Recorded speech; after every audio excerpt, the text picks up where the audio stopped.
Hello everyone আসসালামু আলাইকুম welcome back to my another new blog. সবাই কেমন আছেন?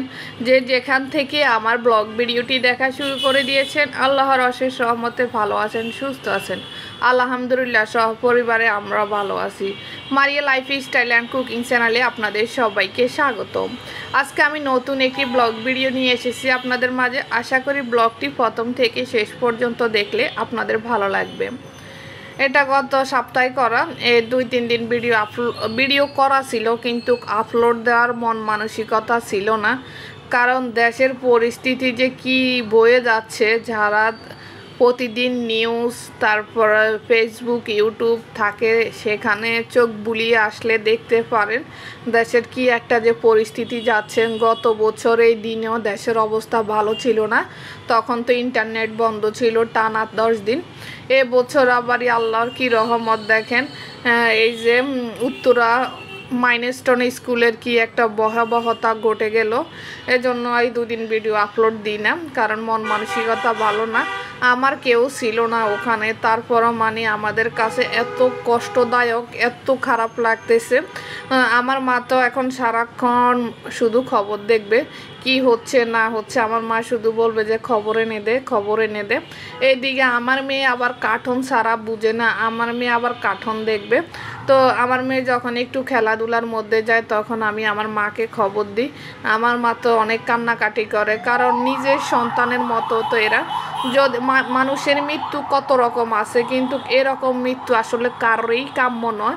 অ্যাক্সিডেন্ট হয়ে আগুনে পুড়ে যাওয়া, তারপরে বিমান দুর্ঘটনা, লঞ্চ অ্যাক্সিডেন্ট, এগুলোর মধ্যে যদি কোনো মানুষ মারা যায়, তখন কিন্তু দেখতে খুব খারাপ লাগে। অনেক এগুলা সহ্য করার মতো না। মৃত্যু হবে, এটা মৃত্যু, জন্ম যখন হয়েছে মৃত্যু একদিন হবে, কিন্তু এরকম মৃত্যু দেখতে না খুবই খারাপ লাগে, খুবই মানে মনটা ভেঙে যায়। তো আমার মারও একবার পুরো এগুলো দেখে মানে আমার মারও মনটা ভেঙে গেছে।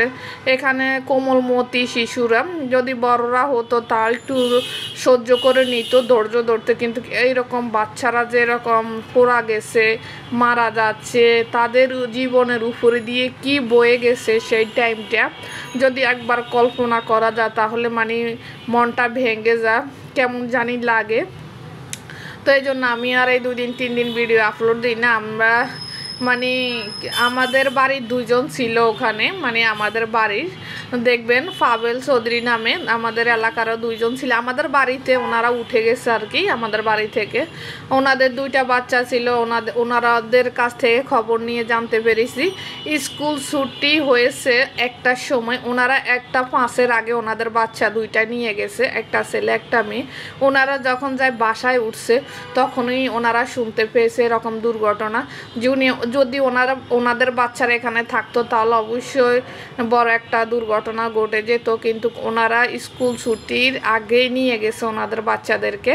এজন্য আল্লাহ রক্ষা করছে আর কি। আর যারা একটু মানে দেরি করছে বাচ্চাদের স্কুল থেকে নিতে বা কোচিংয়ে ছিল, তখন মানে তারা বেশি আর কি এরকম দুর্ঘটনায় পড়ছে। কিন্তু যদি স্কুল চলাকালীন সময় বেশি হতো, তাহলে দুর্ঘটনা মানে হতাহতের সংখ্যা আরও বেশি হতো আর কি। ওই যে স্কুল ছুটির সময় এরকম হওয়াতে একটু কম হয়েছে আর কি আমার মনে হয়। তো এখানে আমি সকালে নাস্তাটা রেডি করতেছি। আমার বাসায় তখন মেহমান ছিল, মেহমান 12টা বাজে ডাক্তার দেখাবে। তো মেহমান যে 12টার আগে তো একবার ভাত দিবে, এখন সকালে হালকা কি নাস্তা দিব ভাবলাম। পরে দেখছি সেমাই আছে, শর্টকাট আমি সেমাই চা বিস্কিট দিলাম। 12টার সময় যে ওনারা ডাক্তার দেখাবে, ওনাদের ছোট বেবি অসুস্থ, ওনাদের সিরিয়াল ছিল 1টার সময়, ওনারা 12টা বাজে বাসা থেকে চলে গেছে। তো ওনাদের জন্য আমি এখন কি করব, রান্না তো করতে হবে তাড়াহুড়া করে, কারণ 12টা বাজে। ঢাকার মধ্যে তো জানেন নাস্তা খেতে খেতে 9টা-10টা বেজে যায়। এর 2 ঘন্টা আমি কি রান্না করব যদি নাস্তাতে আমি সময় বেশি নষ্ট করি। তো এই জন্য এই যে আমি সেমাই করছি। সেমাইটা এত মজা হয়েছে আসলে, দুধ পাউডার দুধ বেশি দিলে বেশি মজা হয়, যে কোনো নাস্তা বলেন। তো আপনারা তো বরাবর জানেন আমার বাসায় কেজি পাউডার দুধ থাকে। আমার যখন মন চায় একটা কেটে আমি সব কিছু রান্না করতে পারি, সব কিছু করতে পারি। আপনি যদি আমার চ্যানেলে নতুন হয়ে থাকেন প্লিজ চ্যানেলটি সাবস্ক্রাইব করে বেল বাটনটি অন করে দিবেন। আমার ভিডিওর কোনো অংশ যদি আপনাদের ভালো লেগে থাকে তাহলে একটি লাইক দিতে পারেন। আর আপনারা যারা অলরেডি এগুলো করে রেখেছেন প্রিয় ভাইয়া আপু বন্ধুরা, আপনাদের সবাইকে অসংখ্য ধন্যবাদ। তো এখানে এই যে আমি চাটা পাউডার দুধের উপরে বানিয়েছি, লিকুইড দুধ পাউডার দুধ বানিয়ে। এই যে আমাদের চা না হলেও চলে না, কিন্তু আবার বেশিও খাই না, আমাদের 2 বেলায় চা লাগবে। মেহমান আসুক নিজেরা থাকি বাসায়, দোনো বেলাতে আমরা চা করে খাই। শীত গরম বর্ষা সবসময় আমাদের চা লাগে 2 টাইম। তো এখানে এই যে মেহমানদের জন্য আমি দিয়ে দিলাম সব কিছু। তারপরে আবার রান্না শেয়ার করিনি, কারণ তাড়াহুড়া করে কাজ করছি তো, আর রান্নাটা আপনাদের মাঝে শেয়ার করতে পারিনি। এই যে ঢেঁড়স ভাজি করছি, গরু মাংস ভুনা করছি, তারপরে কই মাছ দো পেঁয়াজা করছি, তারপরে করছি গাটি কচু দিয়ে চিংড়ি মাছ দিই, কারণ ওনারা তাড়াহুড়া করে খেয়ে চলে যাবে মেডিকেল। আর রাতের বেলা আমি তারপরে খিচুড়ি মাংস করেছি আর কি ওনাদের জন্য। মাছ করছি, খিচুড়ি মাংস এগুলো করছি রাতের জন্য। দুপুরে শুধু এই যে হালকা কিছু দিয়ে দিলাম। তো ওনারা আসার সময় আর কিছু নিয়ে আসেনি, ওনারা তো রাতের বেলা আসছে। পরে মেডিকেল থেকে আসার সময় যে আপেল, ড্রাগন, মালটা আম এনেছে। আসলে কি আমাদের বাসায় এই আমের সিজনে আমাদের প্রত্যেক দিন আম লাগবেই। আমার মা একবারে প্রতি 2 দিন 1 দিন পর 5 কেজি করে আম এনে, কারণ আমরা আম ছাড়া চলতে পারি না।